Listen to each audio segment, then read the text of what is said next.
What's up guys, welcome back to my YouTube channel. It's here. Today I'm going to be showing you guys some school supplies I suggest and ideas I would think that are better than having so much supplies in your backpacks, and it just takes up a lot of space. So let's get started. Before I start, make sure to like, subscribe, and turn on those post notifications because whenever I post a brand new video, you'll get notified. Now let's get started. Okay, so one method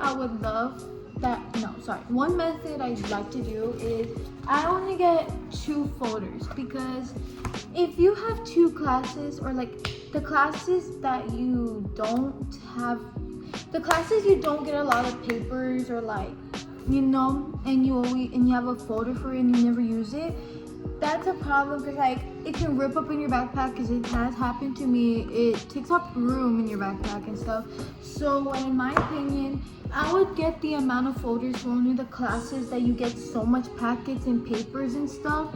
So I got 2 because I always get papers for math and reading.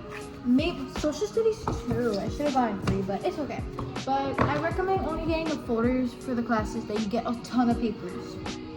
Okay, next are composition books and composition journals, or whatever, spirals. There we go. So what I recommend is getting spirals for the classes that you write a lot, like reading.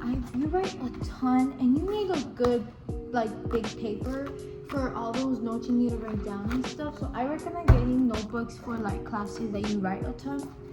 And I got 2. I got a purple and a teal one. These are so pretty. If you want to know what it is, it's and I got 2 composition books. I have 2 more over there just in case I need extras. So I got 2 composition books because like I only use composition books for the classes I don't really write a lot, and I don't really like I just mostly glue and stuff instead of writing. So why would you get like a big one for like only gluing and writing when you can get a composition book? So in my opinion, for all those periods that you don't write a lot and just glue and write a teeny bit of side notes, I recommend getting composition books for those.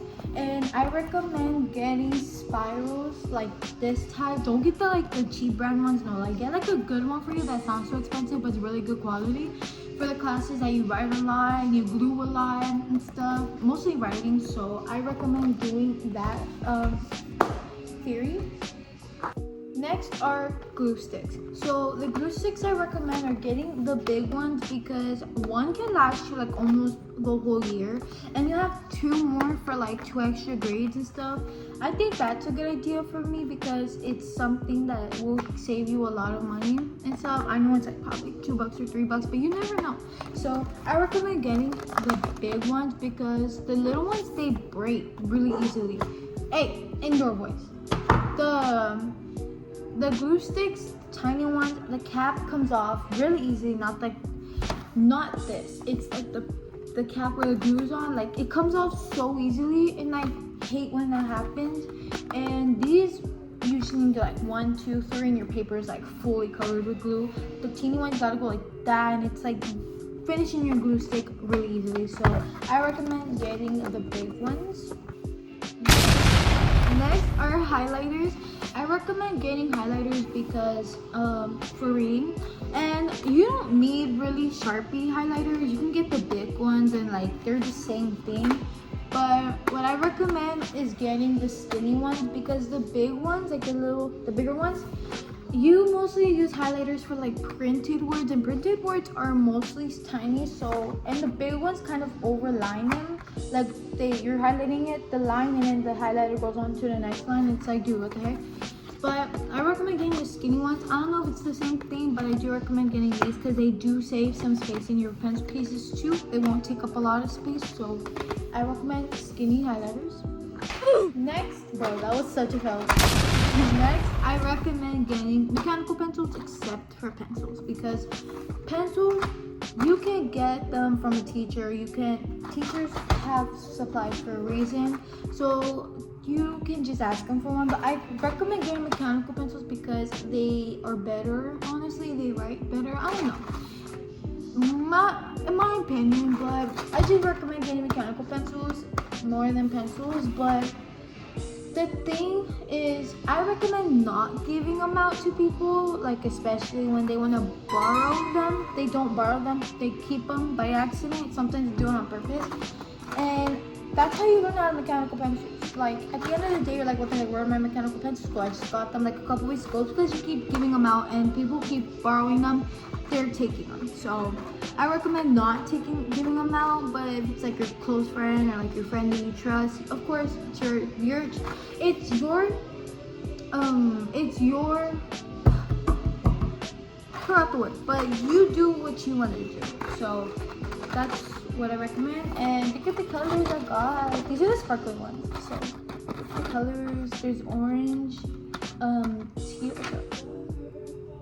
There's orange, teal, dark, purple, and pink. Next, I recommend getting color pencils except for crayons, because guys, crayons, they break, they snap. You cannot put much pressure on them because it will break. They draw all over your pencil case, and it makes your pencil case the worst condition that it could ever be.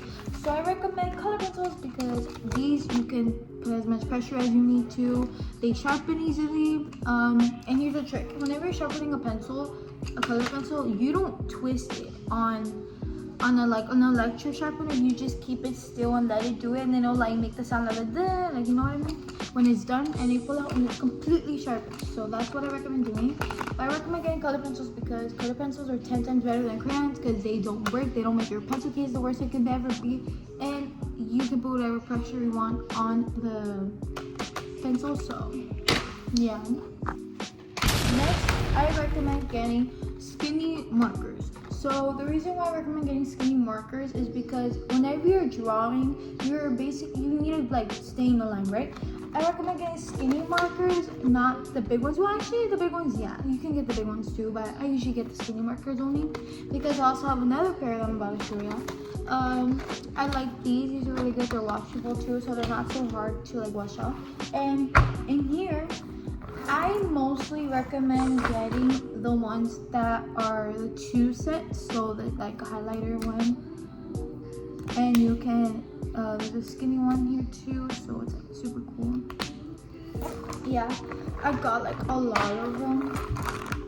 They're so cool. Like I actually really recommend getting them, and you can get them at Ross or Walmart. They're not that expensive. Well, sometimes they are, but like at Ross they're like super cheap. Yeah, I recommend getting those type. What the heck? I have a skinny marker. I recommend getting these type of markers because they come in handy whenever you have like a fun day at school and you can draw and stuff, and you have these. Like it's so cool. So those are the markers I recommend. Next, this is, in my opinion, I think it's super cool to like get like extra fun pens for yourself. Like these are so cool. Like look at the color coordination, whatever it's called.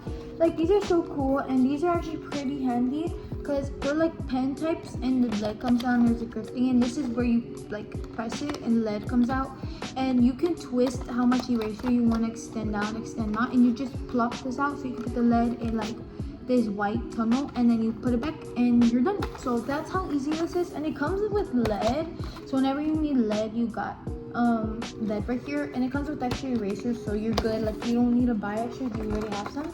So I recommend getting something fun like for the school year and stuff. If it's your choice, these are really cool, and they could be a little bit pricey, but they're really cool and they're really worth it. So I recommend getting something like cool for your sidelines and stuff.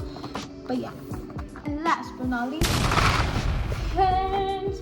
Okay, so if you want to get pens for the school year, I recommend getting G2. G2 is actually a pretty good brand of pens. These actually dry really easily. So whenever you're left-handed, like me, yes, I'm left-handed, you're writing right, and ink smears against right here, your hand, and it's annoying. But these dry super quickly, like, and they're so colorful. Like, look, they're so pretty. These oh my gosh, they write really smooth. They're not so hard to write on. Like you can just do this and it'll like write super like that. And yeah, I recommend getting G2 because they write really smooth and stuff. So that's the type of pen I recommend. So these are all the school supplies I recommend getting and theories that you can try for yourself to make your school year better. So I hope this video gives you some advice and stuff. I'm trying to keep these up, so those are all the school supplies I got. Make sure to like, subscribe, and turn on the post notifications whenever I put a brand new video. You'll get notified. And thank you guys so much for watching, and I hope these theories help you out throughout the year. Have a good year.